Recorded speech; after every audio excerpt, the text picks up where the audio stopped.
আমার জীবনের এক কাহিনী যখন আমার মনে ওঠে তো আমি একা একা তওবা করতে থাকি যে কিয়ামতের দিন আল্লাহ আমাকে খাড়া করায় দেয় কিনা।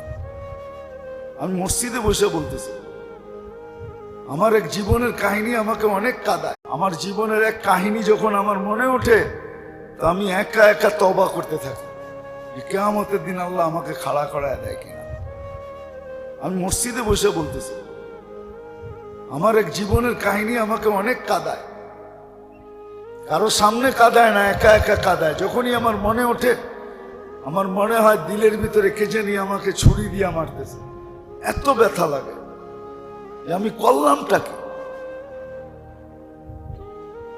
যখন মানুষ জীবন কাটানোর সুযোগ না পায় তখন দেখবেন বুড়া বুড়া মানুষ ক্যারাম বোর্ড খেলে, বুড়া বুড়া মানুষ ক্যারাম বোর্ড খেলে, দাবা খেলে, বুড়া বুড়া মানুষ তাসের পাতা নিয়ে খেলতেছে।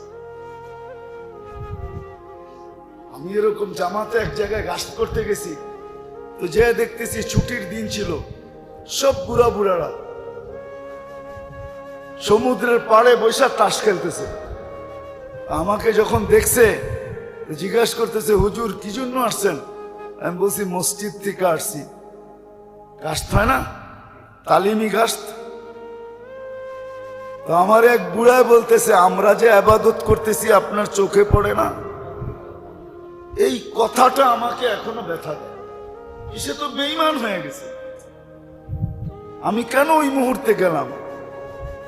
যদিও আমি নেকের নিয়তে গেছি কিন্তু আমার যাওয়াটা ঠিক হয় না। কেন দেমাগ বিগড়ানো ছিল, সাদা দাড়ি একবারে। আমাকে ধমক দিয়ে বলতেছে আপনি দেখেন না আমরাও তো ইবাদতে আছি। তো মানুষ যখন জীবনের মূল্য না জানে তো বুড়া বয়সও তাসের পাতা নিয়ে বসে, জিজ্ঞাসা করলে বলে টাইম পাস করতেছে।